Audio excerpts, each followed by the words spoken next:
Shri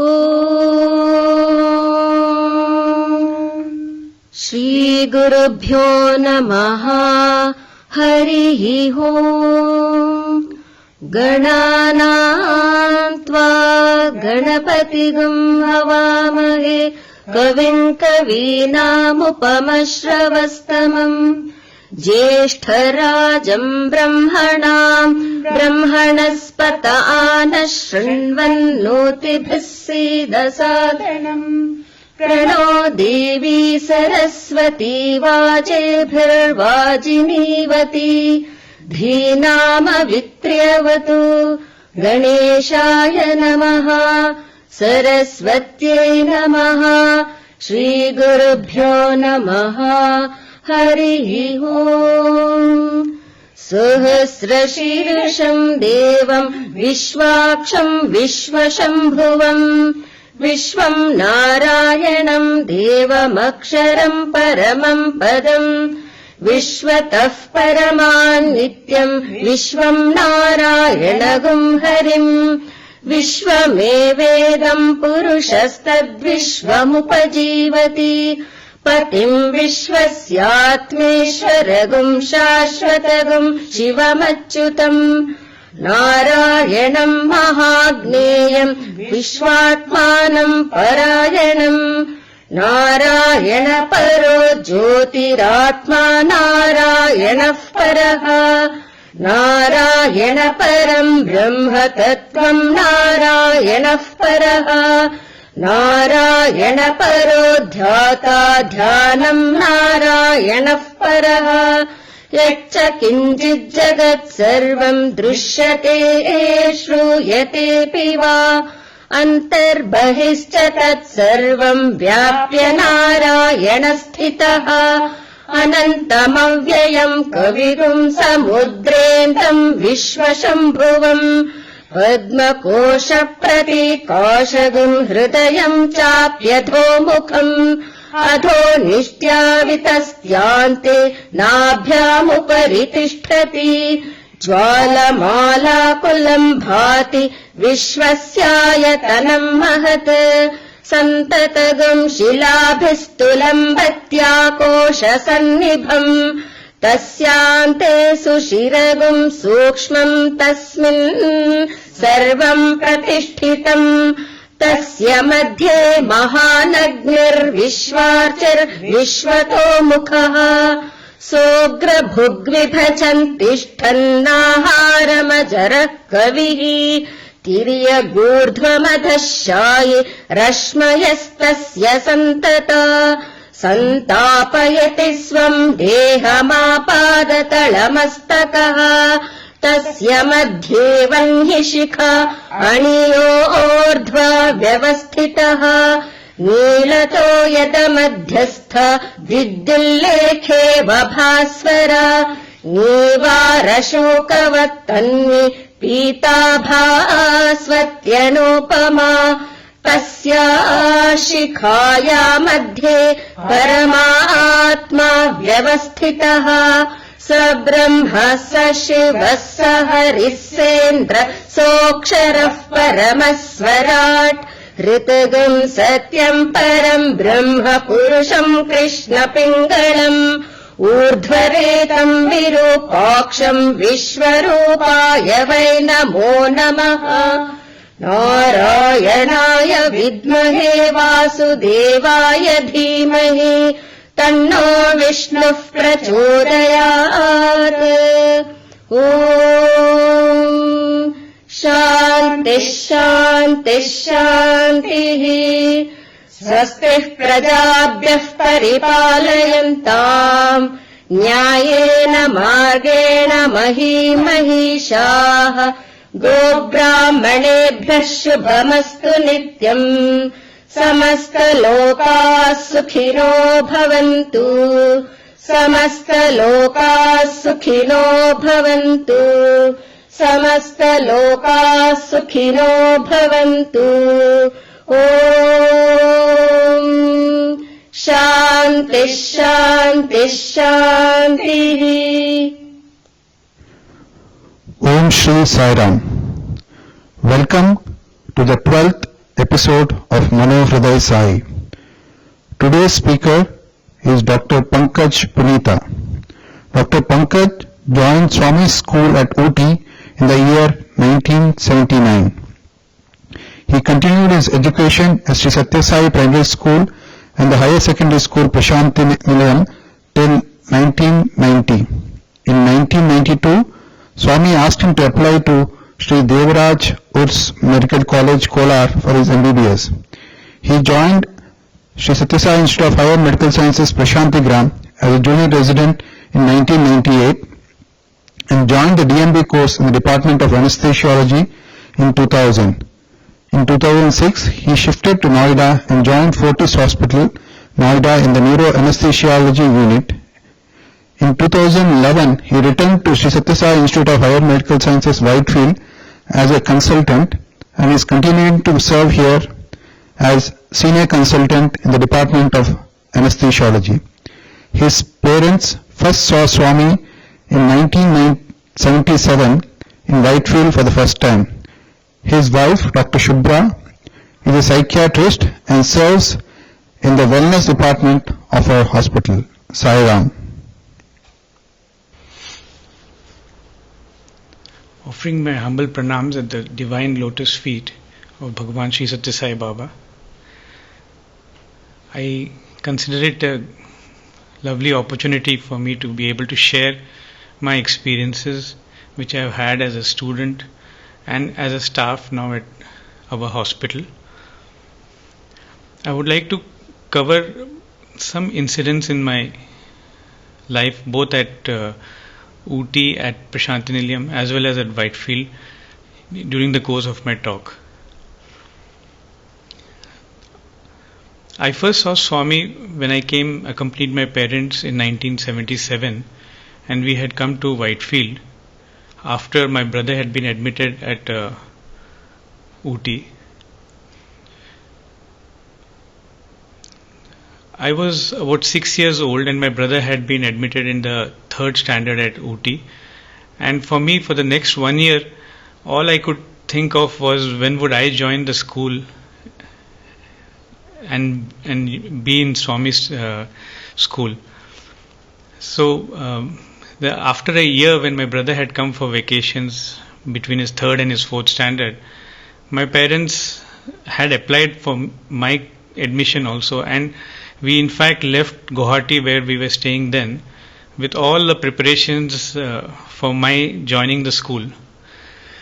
But imagine our surprise when we reached Ooty and the principal, whom we referred to as the mother, she informed my father that there was a communication that they would take only one child from each family, and because of that they had not considered my application.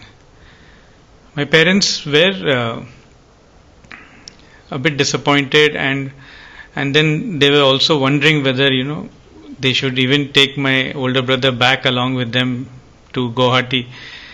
But as my father was discussing, one of the senior devotees over there asked them to wait. My father actually said, that is all we can do right now. We can wait as long as is required, but the senior devotee told him not to lose hope. And it so happened, as we were leaving that day, the same devotee came running and asked for my father to meet the principal again. And to our surprise, this time the principal said there was a seat available. Of all things which happened, the person who had been assigned a seat and who was supposed to join had come all the way from his hometown.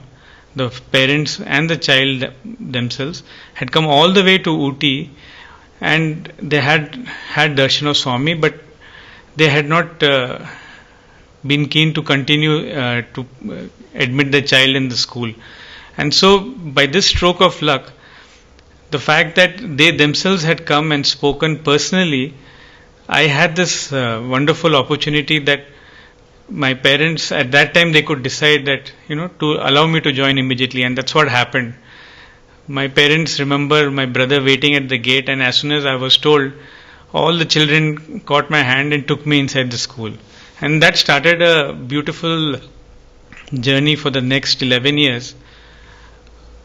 This journey had a few breaks, in the sense, after my brother's 5th class, my parents had to decide whether to take him back to Guwahati or to allow him to join in Puttaparthi, where there was no schooling available for beyond 6th in the English medium.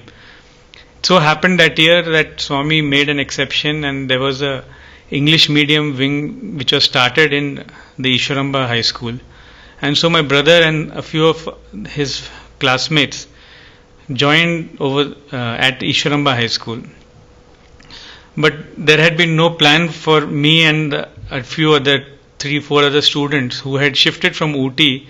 We had taken our transfer certificates because our parents had to take care of both the siblings, and so we were found to be sitting in the darshan area. And since there were about a few kids together, we were all made to sit in one place near the Dashavatara gate.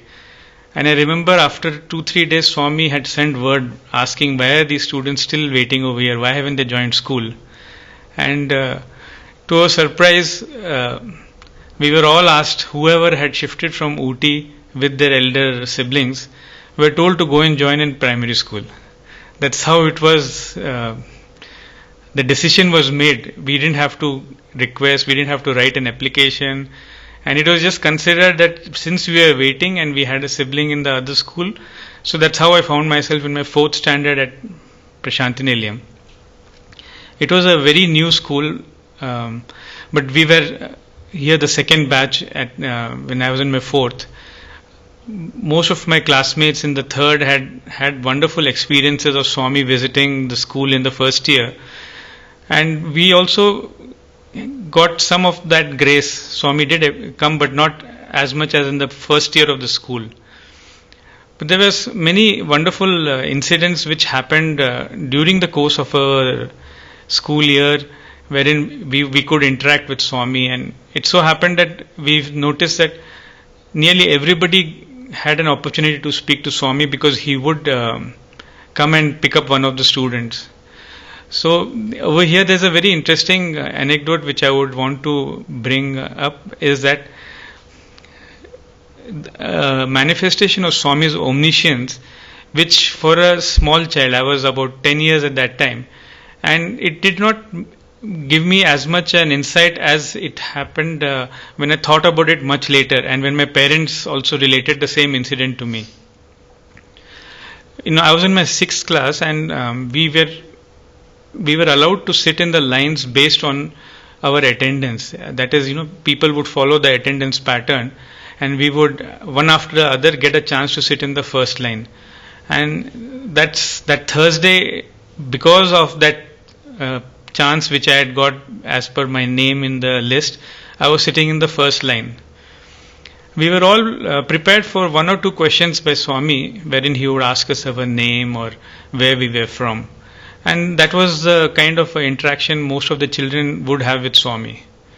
But imagine to my surprise, Swami, after asking me where I was from, he asked me, how are things at home? And I was bewildered, because that was not one of the regular questions which Swami would ask a child. And the only answer I could give, because I didn't know about anything, was, Swami, everything is fine. And Swami told me, no, everything is not fine. And this was it. And Swami continued for the darshan, and even I couldn't really register what he said, but we had weekly letter writing sessions home. And this week, this is what I wrote to my parents, saying that Swami had asked, and he himself mentioned that everything is not fine. I didn't get a reply, but in the vacation when I went home, when I asked the question again, and probably it didn't register that deep an impact at that moment, but later years when we discussed it with parents, it was, my mother had during that time some ill health, and there was no way she could get help from other people around, because we are a nuclear family, and my father was at that time at Bombay. There were some engagements, some marriage ceremonies which had been completed, and because of the stress, my mother had fallen ill. And she had prayed to Swami simultaneously. That is, when my letter reached, she had also been unwell during that period. And to their surprise, it was such a revelation to them that Swami knew what she was going through. And his approach to the situation of asking me, to somebody who couldn't probably even understand what was being asked, and me conveying it to my parents, when it reached them, the joy which they would have got, knowing that Swami was always looking after them and taking care of them, it must have been a huge relief to them at that time. So these episodes wherein we saw Swami's omniscience occurred a few more times later, and that is why I have thought of bringing two other incidents similar to this manner, wherein Swami knew beyond, or he at least showed us that he knew more than what we thought he probably would know about us. So the next incident comes up when I was in my 12th class, and like most of us students in Parthi, we were unsure as to what our future should be. In 12th class in Parthi, you have an option of either applying for a professional course or to take admission in the university. And I had more or less made up my mind that I would be looking to do my medicine outside. And I thought if I got a chance, I would ask Swami. So my parents had come for Guru Purnima, and they were leaving the next day. So it so happened that my birthday was around that time, and I requested permission to go in front, and took the courage to ask Swami when he came that, Swami, can you please speak to my parents? They are here. And of all things, Swami agreed, just as I asked for the first time, and that was the only time we had asked. And in fact, when I spoke to my father, we recounted this incident. It had never occurred to us earlier that Swami should give us an interview. My father said there was nothing to ask him as such, but at that time it was probably my selfish motive that Swami would guide me, and maybe he would also it would be nice for him to speak to my parents. So that was the first interview we got.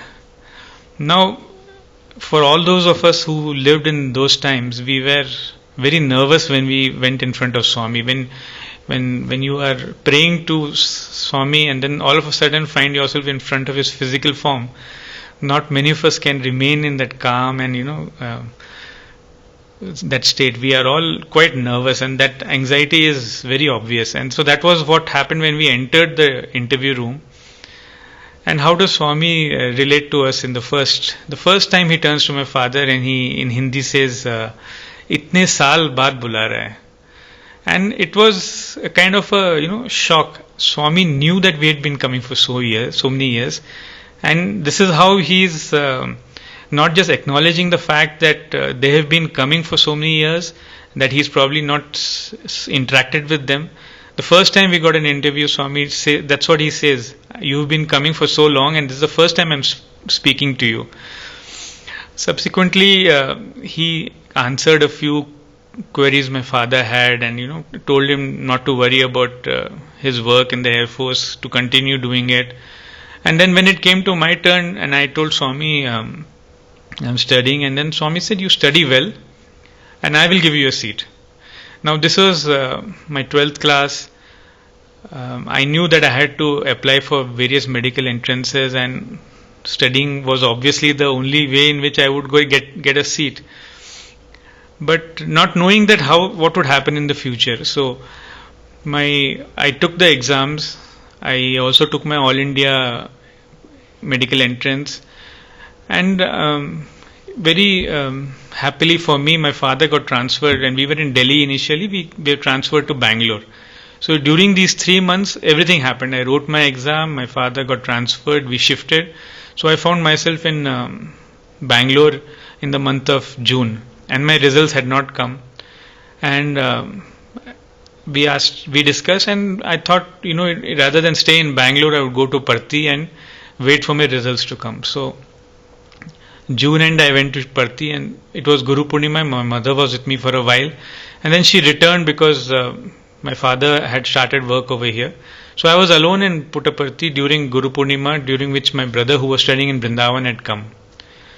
Now Swami's noticing. At least we know that Swami notices everybody, but we are not sure he has noticed us in front of him, or he is, I'm like, he would want to know why we were waiting. So, and I was waiting there because of the result. I was not waiting to take Swami's permission for any particular thing. So I was just staying there for staying sake, nothing. I was just waiting for my result, and once that would happen, I had already decided that if things didn't work out, I would probably take a year off and prepare for another year for the entrance, which is how everybody would probably approach it during those times.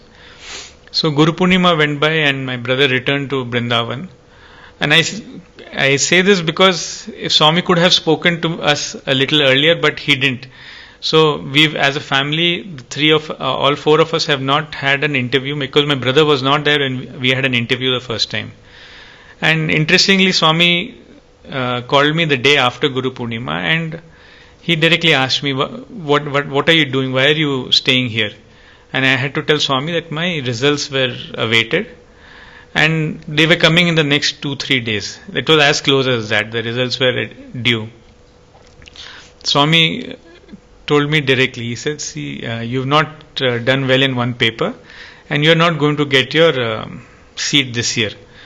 So I said, "Then Swami, what can I do?" And Swami had, during those days, been advising most of the students to do a BSc, do your graduation, and then join a professional course. So Swami asked me, you should join BSc. I don't know what made me, but at that moment I just, Swami, if you were saying I should join BSc, can I join the university here? Swami was surprised because I don't think he expected me to make that request. But he said, but the course has already started. And I said, Swami, if I have to do BSc, I would like to do it here. He says, no, go to Bangalore and do it. So I took his leave, I took his permission and went. And again, we had not planned for this eventuality of me doing a graduation in Bangalore, so I had not applied. But when Swami has told something, it has to happen. We really did not know how it was going to happen. And so we started searching, and the first few colleges we went, they said, we don't have seats. And finally, the college which I went to, it was an Anglo-Indian setup, and there was a priest over there who was initially not very happy. More so when he saw my marks, he said, "You will leave the course and join medicine. I know that." I told him, "Sir, I have not got it, and I want to do a BSc now because that is what my plan is." But he wasn't convinced, and that particular college had an opportunity to do a BSc in microbiology, which is what I thought I was interested in. So then he was kind enough. He said, "See, I don't know for what reason this year our admissions have been extended by a month. So if you had come in a normal year, you would not have got admission. But for some reason, the university has extended the admissions this year." And then when I asked him for the seat, he said, "No, we'll wait," because he was sure that with my marks, I would probably get a seat in one of the medical entrances, and then he would have to, consider filling that seat with somebody else later again. Eventually, after a week, when he noticed that we had not already left, he allowed me to join microbiology, and so that's how it went on for the next 2 years, wherein I did as Swami had told that I would do my BSc. Sometime in December in 1991, this time my brother got an opportunity to ask Swami. And my elder brother, his name is Arunesh, I've not mentioned it till now. He was a student at Brindavan for his BCom, and then he had joined MBA at Puttaparthi. He got up and asked Swami to speak to my parents, and so Swami said, "Call them." And we were staying at Bangalore at that time. And of all things, on that day there was a Kaveri strike at Bangalore. So we had reached the bus stand because we thought catching the 9:30, 10 o'clock bus would get us there easily by 1:32, and we would be ready for the interview, which my brother had indicated would be probably in the evening. Because of the Kaveri Bandh, everything stopped. And we were stranded in the bus stand, and we were looking for how to make it across to Puttaparthi. And taxi people approached us and they said, "We can take you avoiding the borders." So we agreed because we had to be at Puttaparthi, and for some reason on that day, a journey which would take you not more than 3.5, 4 hours took us 7 hours. And my brother used to sing bhajans, and as we entered Ganesh Gate, he was singing the last bhajan of the day, and he was obviously very upset with us. But of course, he did not know that there was a flash strike, and it's not the age of 24-hour news channels. We only got to know the news after a day. So he didn't know that the bandh had been called and we wouldn't make it. And so he had been searching for us in the darshan hall, not finding us. He had to go back and tell Swami that we had not come. But Swami spoke the next day, and again, the beauty of how Swami can actually treat you. He looked at both of us, and it was the same surprise which he... I can still remember that surprise, because Swami said, "You two are brothers." And that was the first time we had both been in front of him together, even though we had been already in his presence in his schools for the last 10 years. So, and then Swami was quite merciful in that interview. He spoke to my parents and, again guided them. And then Swami asked me, "What are you doing?" I said, "Swami, I am doing my BSc. It was as if he did not remember what he had told earlier. Of course, there was no connection. It had been a year and a half. And then Swami looked at me and then he said, "Will you join medicine now?" It was December, and Swami looked at me and I said, "Swami, whatever you say." Yeah, but then Swami again, he said, "No, the term has already started. So I will give you a seat next year in June." You can remember I was told by Swami to do the BSc, and I was very happily doing it. In fact, in my second year of MBBS, of my BSc, if somebody had told me that I should leave and join MBBS, I would, actually find it very funny. I says, "No, I'm not. I don't want to do an MBBS now." It was a very interesting field. I had got microbiology, and I had already decided about my path, forgetting that I had MBBS as a aim at some point, or that Swami had told me that I would do MBBS. So, but yes, when Swami told that, we remembered, my parents remembered, and they said, "See, you remember Swami had told you first that if you study well, he'll give you a seat." So, but we thought Swami said he'll bless us and I would do well in the exam. We never considered that he would actually find a college and give me a seat in one of those institutions. So December passed by. I took Swami's leave, and I actually missed out 2 interviews that year because my classes were going on. My parents continued to stay, and they had about 3 or 4 interviews in a row, and I was alone at home, staying and attending college, because these colleges also require you to have a minimum attendance. So that's what I had told Swami, and he said, "Go."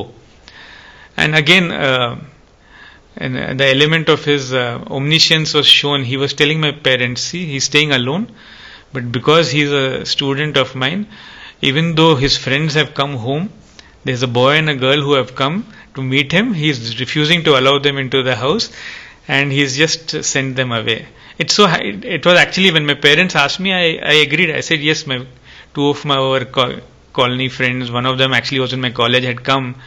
And I didn't let them in the house, saying that, let us instead go out anywhere. I don't want you to come because my parents are not here." And this is something Swami is relating to my parents.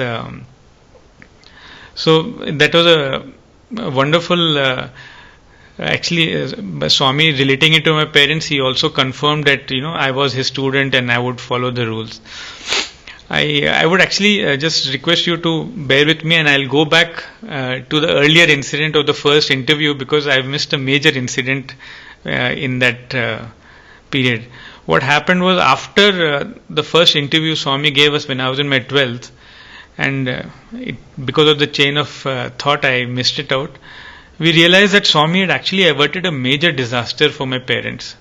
So on the day when they left after the interview, they caught the Karnataka Express, and along with them there was a group of devotees who had all come from the north, from Delhi and other places, and they are all traveling in the same train.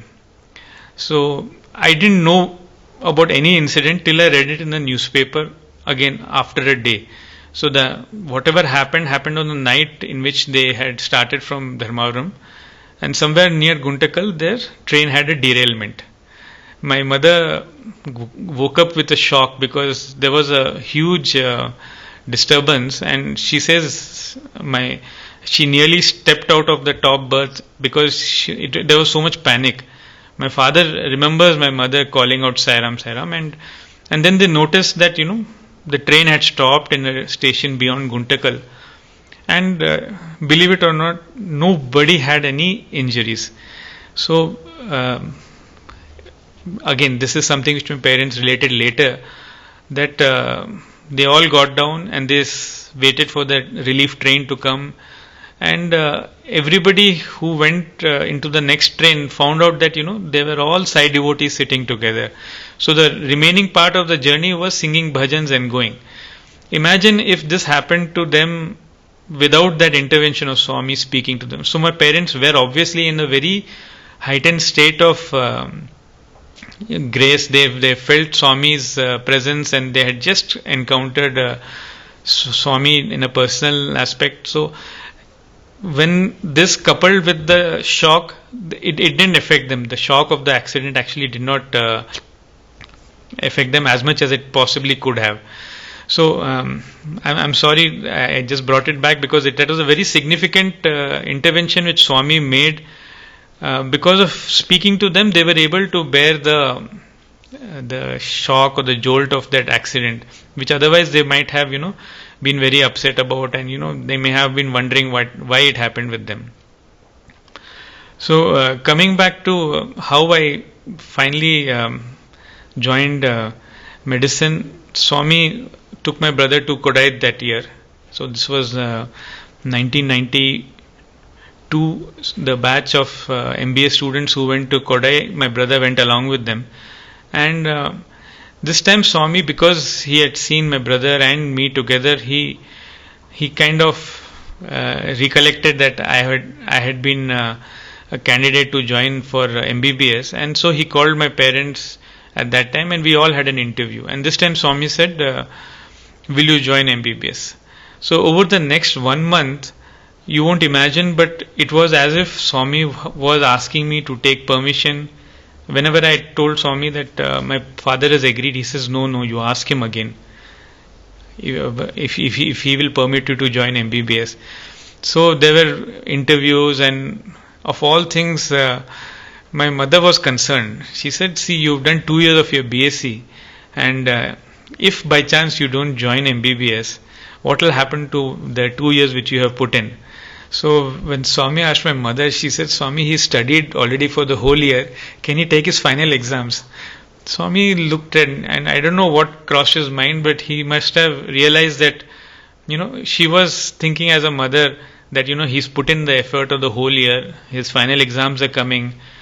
And if by chance he doesn't join, at least he has his BSc course to go back to. So Swami agreed. Now, I was the one who had to write the exams, and it so happened that year the exams fell right when the summer course was going on, and Swami gave me you used to get a badge for the summer course if you were an old student, because all students got direct entry, but anybody else who was not part of the campus had to be given a badge by Swami to be able to join them. So I used to attend my final exam in the morning, rush from Residency Road where my college was to the hostel, to the Vrindavan hostel, join the students there, attend the evening program of discourse and everything else, being the chances which we got to be with Swami. And finally at night I would go back home because I had to write the exam the next day again. And my father would sometimes come to pick me up. So like everybody else was enjoying the mini vacation, you don't have classes to attend, but I was, I think, unique in that I had to write my exams in the morning and attend the discourse. In fact, by the time the summer course got over, my exams were also over, and then they had that, I think that was the first time they had a summer course exam, and which I had to take also. Anyway, that was a nice experience, but at that point Swami had indicated that I should join the course. So I was now waiting for the course to start. So this was sometime in June, and I had 2 months now. Swami told, you come and stay at Puttaparthi, and that's what I was doing. The course, the admission formalities were over, and so that year, 92, I joined the medical program. So I joined the course in 1992, and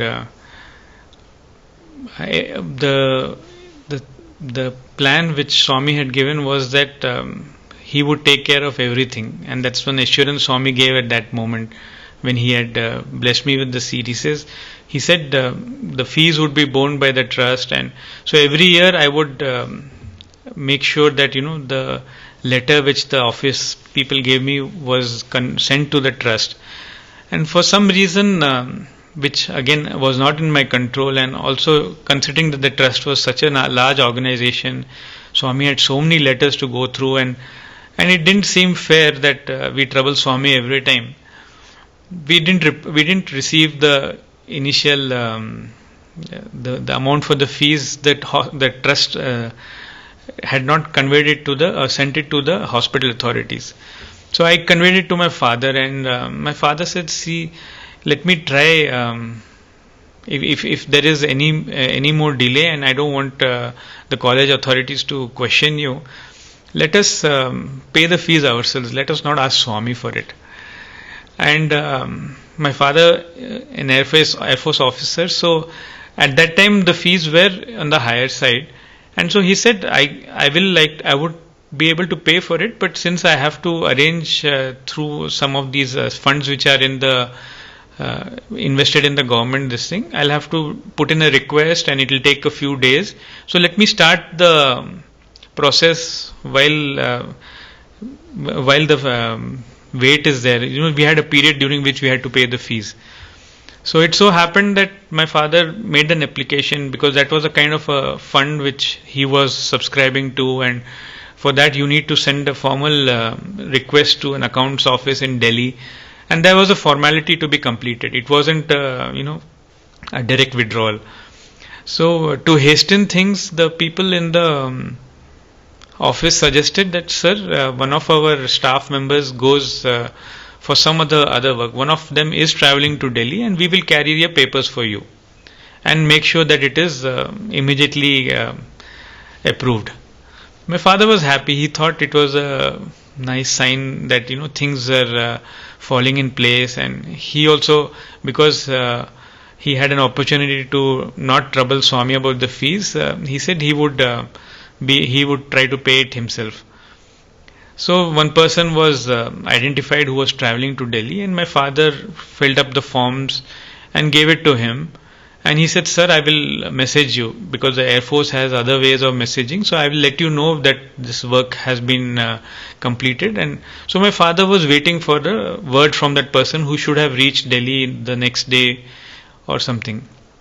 After 2 days, when my father, because he had waited for some time and not got any information, he called up the accounts office, and the person whom he spoke to said, "Sir, I'm sorry I had not told you, but the person who was supposed to go to Delhi fell sick and was admitted to the hospital."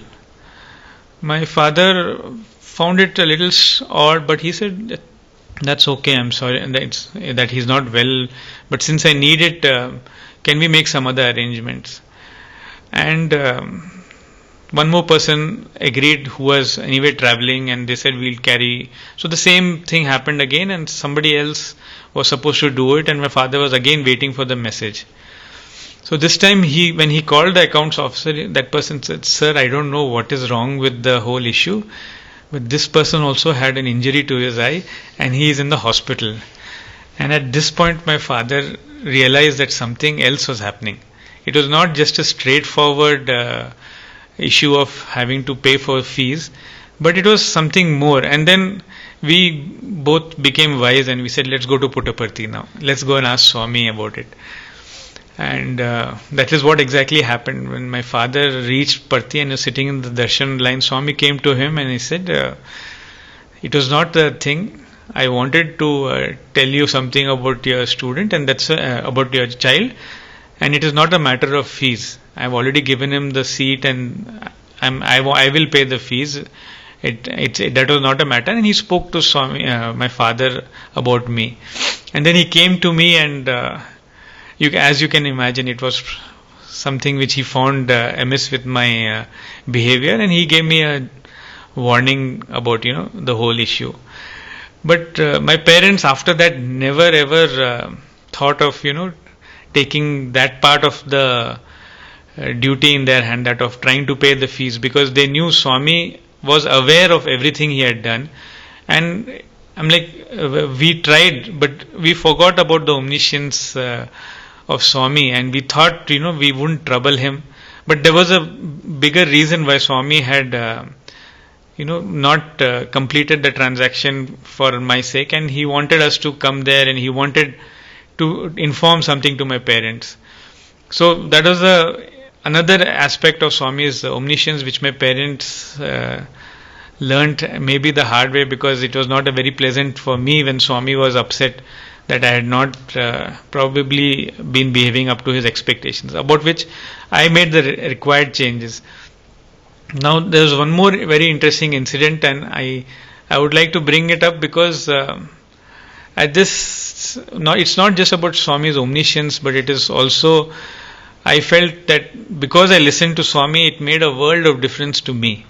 So I will go forward till the time when I joined Puttaparthi, and as it happened, when they asked Swami, they needed a doctor, and there was a vacancy. Rather, there were no other staff in the anesthesiology department at Puttaparthi other than the HOD for a particular division. So there was a severe shortage, and when I was waiting, they asked Swami, and Swami said, "Yeah, let him join." So that is the only option I had when I joined Puttaparthi, was to join in anesthesiology. I joined maybe a month after I reached Puttaparthi, after finishing my internship, and worked for about a year and a half, during which, like all junior doctors, once you finish your MBBS, everybody keeps asking you, what are you going to specialize in, what is your post-graduation? And some of us, I enjoyed working. For me, being in Parthi, returning to Puttaparthi was a huge thing. So I must have taken more than a few attempts to clear my entrance, but I did clear it for the DNB course. And sometime in 2000 June, I got my May-June, I got my result, and I could join for a DNB course in Puttaparthi. So the authorities were keen that I continue in anesthesiology, and I was also inclined. But because it is such a huge decision to make, I thought I would ask Swami. And so I sat for about 2 weeks with a letter, and Swami would never take the letter from me. And we were used to it that Swami would, avoid us from a very far distance. But I was sitting with a letter, and so finally when the establishment, the person in charge asked me, "Pankaj, why aren't you joining the course? The seat is available. Let us have the exam and the interview, and you can join the course, the anesthesiology DNB course." So they had another reason, because the previous year, that is 1999, nobody had joined in anesthesiology. So since I was there and the seat would lapse by July end, he was keen that I join. And I told him, "Sir, how can I join without Swami indicating or blessing me? And he's not taking my letter." So Mr. Apparao, he was the controller that time, and he said, "Is it okay, Pankaj, if I ask Swami in the month-end meeting which I have with Swami? I will explain to him, and if he says so, will you join?" I said, "Yes, sir." And so that's what happened. It was brought to Swami's notice, and Swami blessed. For me, I wanted that approval to continue in anesthesiology. Till then I thought I could have thought of other departments also, but I was inclined to anesthesiology also. So now the approval has come. I have no reason to stall. I remembered Swami saying that, I'm like Mr. Apparao saying that Swami's told you can join. So I was sitting with the letter, and again Swami didn't take it. In fact, he walked 2 steps ahead, took a letter from somebody else, and he turned towards my direction and said, "Wait." So this time I told Mr. Apparo, sir, Swami is indicated wait. He says, but he didn't tell you, no? I said, sir, but for me, I take that as his indication that I have to wait. So what happened was the previous year's seat was, eventually because of the delay in joining. Anyway, they considered me for the next year, 2000 years seat, and after Swami blessed me, eventually I joined. But there was a sufficient delay in the whole process, and since people wouldn't join DNB in that during those times, it was very difficult getting a pass in DNB. There are many stories about having only a 25% success, and a lot of people used to get frustrated by writing exams. So people would generally avoid post graduation in that form, that's doing a DNB.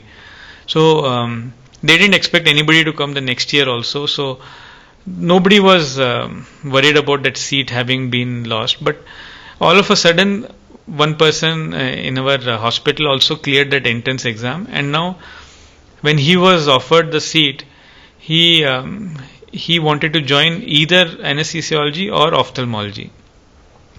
Now the authorities got perturbed that if he wants to join anesthesia, we've just lost the last year's seat. So they asked him to hold on, and they would try to make arrangements even in anesthesiology.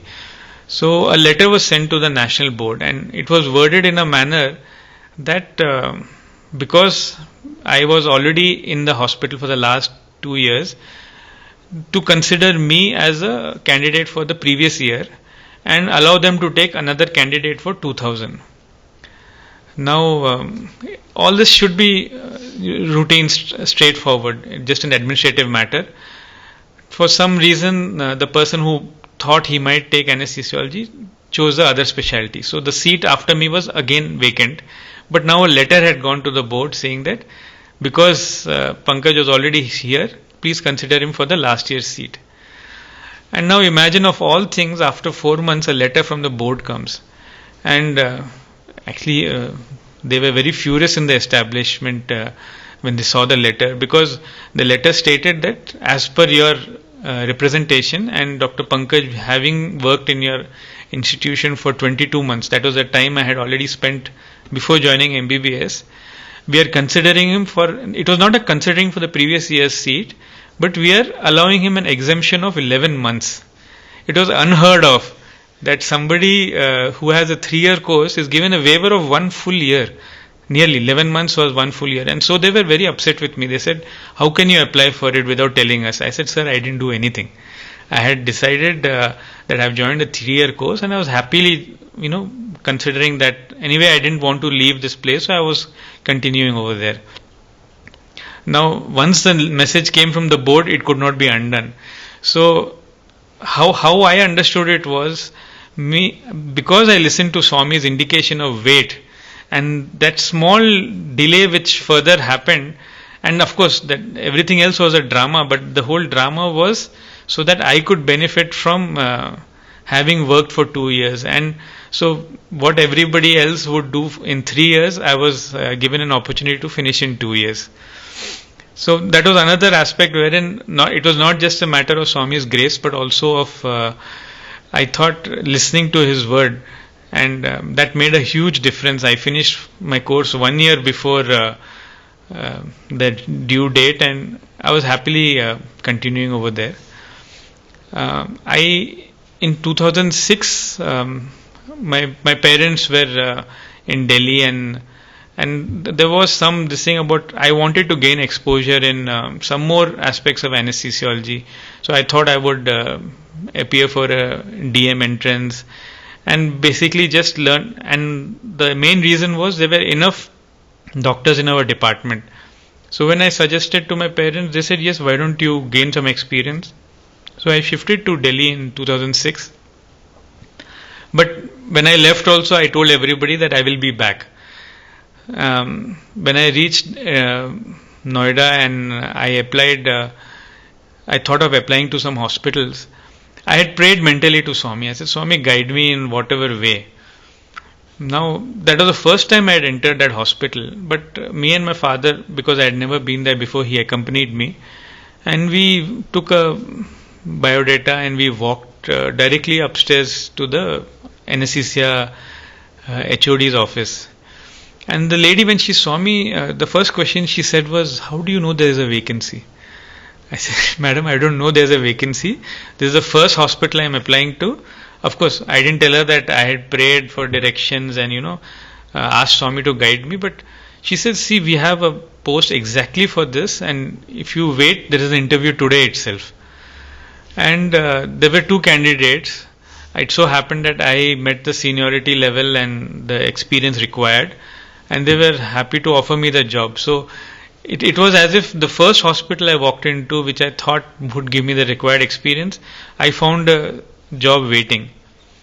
So I continued there, but in 2011, after the Samadhi, it made me reconsider what my purpose was, and so I came back to Parthi in July and applied, and I was happy to be accepted, and I've been here in Parthi since November 2011.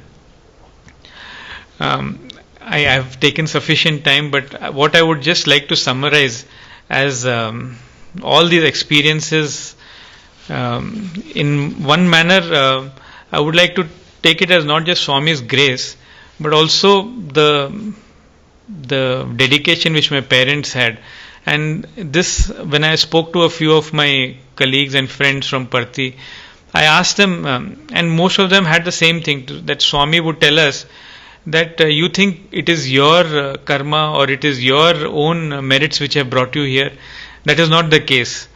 And in my case, you can imagine, for a 6.5 or 7-year-old, what karma would I have had gained by what practices to have been, in Swami's school.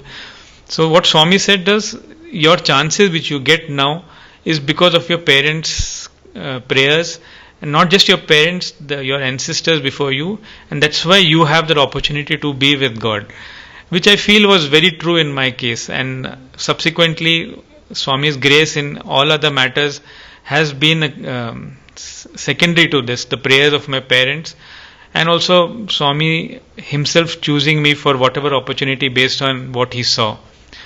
I'm thankful for not just the opportunity of being here. I've been associated in some way or the other for the past 30 to 40 years now, but also the continuing opportunity. I realize after having the stint outside in a private hospital, I know the difference we have over here in Parthi in the medical institutions which we have, and I really appreciate the opportunity I have, and I hope I will be able to continue in Swami's mission as long as he chooses. And I thank you also for giving me this chance to speak today. Thank you and Sai Ram.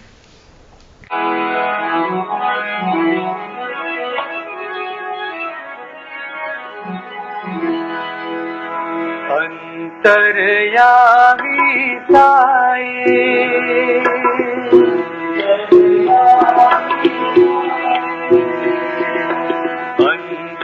Antaryami Sai,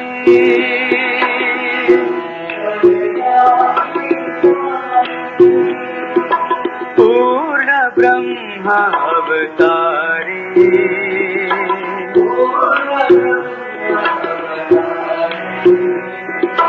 Purna Brahma Avatari,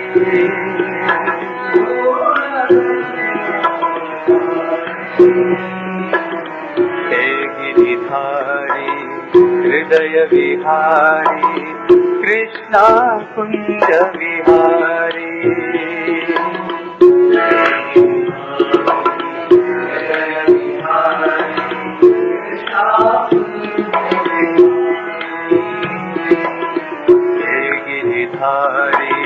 Hridaya Vihari, Krishna Kunja Vihari,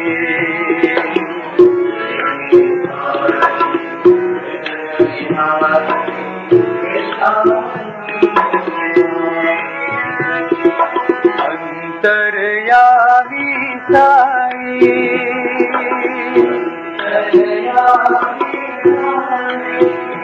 Gopala Leeladhari,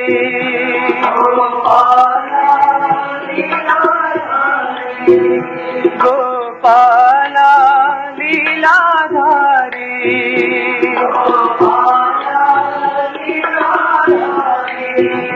हे गोपी मन संसारी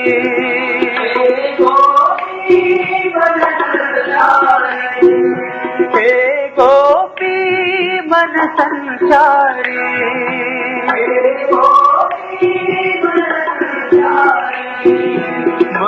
मधुसूदना मुरारी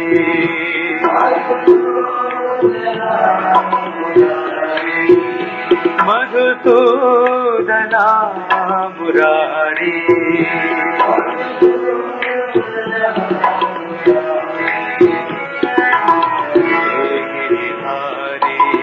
हृदय विहारी कृष्णा कुंज विहारी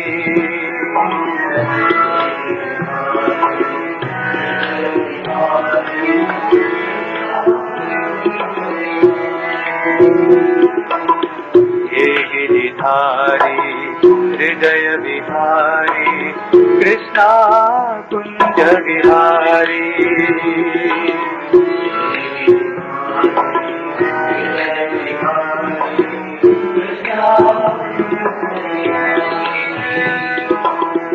अंतर्यामी साई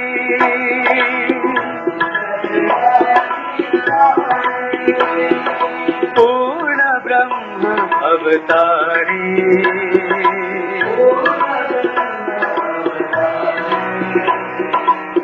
हे गिरिधारी हृदय विहारी कृष्णा कुंज विहारी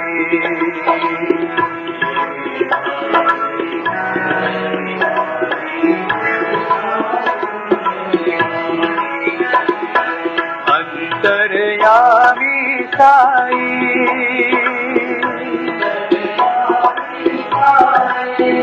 गोपाला लीलाधारी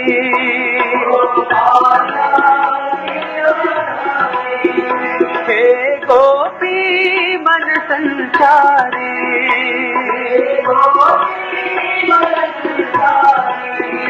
मधुसूदना मुरारी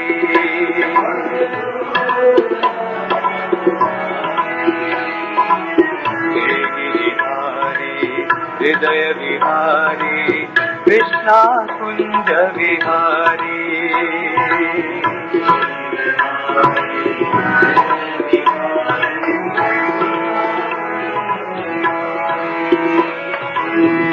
गिरिधारी हृदय विहारी कृष्णा कुंज विहारी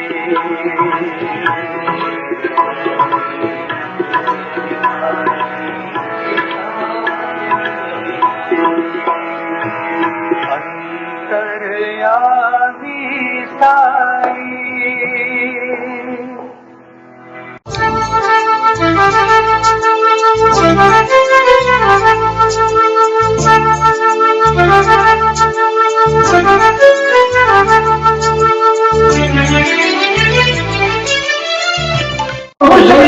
లోపం జరుగుతుంటుండాలి. There is something wrong with human effort. Selfishness అధికమైపోతుండాలి. Selfishness is ఒక increasing. లేబర్ ని చూసుకోండి. Like labor. ఆ లేబర్ ఒక పనికి పోతాడు, 10 రూపాయలు తెస్తాడు. He goes for work and earns 10 rupees. కానీ తనకు భార్య బిడ్డలు ఇంట్లో ఉంటున్నారు. He has a wife and children. కూడా అతనికి త్యాగమే ఉంటుంటే ఈ 10 రూపాయలు ఒక భార్య బిడ్డలు పోషించి తాను కూడా హాయిగా జీవించవచ్చు. If only he has some sacrificing sense in him, he could take care of దాని లోపల ఒక లిక్కర్ దీనికి పోయేసేసి ఆ 10 రూపాయలు పెట్టి తాగేసేసి ఇంటికి వచ్చి పిల్లలు భార్యను పట్టుకొని పోతాడు. On his way home, he goes to a liquor shop, spends 10 rupees on liquor, goes home, beats his wife and children. కనుక స్వార్థమైనటువంటి ఈ కట్టుకుంత గురి అవుతుండాలి. For all these troubles and problems, లేకపోతే మనం తక్కువ ధనం లోపలనే కుటుంబాన్ని సుఖంగా మనం పోషించుకోవచ్చు. otherwise, even with small earnings, we can take care of our family మనం well. తినేటువంటి దానికంటే వేస్ట్ ఎక్కువ చేస్తున్నాం. We are wasting much more than we partake. కనుకనే సీలింగ్ ఆన్ డిజైర్స్ ఈ 4 కూడా విద్యార్థులు అవసరం. Therefore, saving and desires have been prescribed. Don't waste food. Don't waste time. Don't waste money. Don't waste energy. This is way of life. It is culture. This is culture. ఈ యొక్క దీనిని మనం సరైన రీతిగా మనం పెట్టుకోవాలి. We have to foster this culture. ఈ culture గురించి ఈలియట్ అనేటువంటి వాడు చాలా గొప్ప పరిశోధనలు చేశాడు. Eliot has done a lot of research on this culture. రాశాడు బుక్స్ అంతా కూడా ఇంత పెద్ద తల్లిదండ్రులవాది పుస్తకాలు రాశాడు.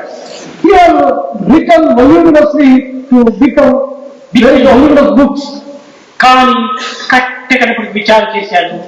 Culture means way of life అన్నాడు. 2 అక్షరాలతో ముగించాడు. After doing so much and writing so much, he ended by telling culture is way of life. Way of life. ఇదే మన యొక్క జీవితం. This is our ఈ life. లైఫ్ ఎట్లా ఉండాలి? ఐడియల్ లైఫ్ గా ఉంటుండాలి. Our life must be an ideal. సత్యం జ్ఞానమనంతం బ్రహ్మ. సత్యం జ్ఞానమనంతం బ్రహ్మ. సత్యం జ్ఞానం అనంతం బ్రహ్మ. సత్యం జ్ఞానం అనంతం బ్రహ్మ. సత్యం జ్ఞానమనంతం బ్రహ్మ. సత్యం బ్రహ్మ. జ్ఞానం బ్రహ్మ. అనంతం బ్రహ్మ. అనంతం బ్రహ్మ. సత్యం జ్ఞానమనంతం బ్రహ్మ. సత్యం జ్ఞానమనంతం. సత్యం జ్ఞానం అనంతం బ్రహ్మ. సత్యం జ్ఞానం అనంతం బ్రహ్మ. సత్యం జ్ఞానమనంతం బ్రహ్మ. సత్యం బ్రహ్మ. జ్ఞానం బ్రహ్మ. అనంతం బ్రహ్మ. సత్యం జ్ఞానమనంతం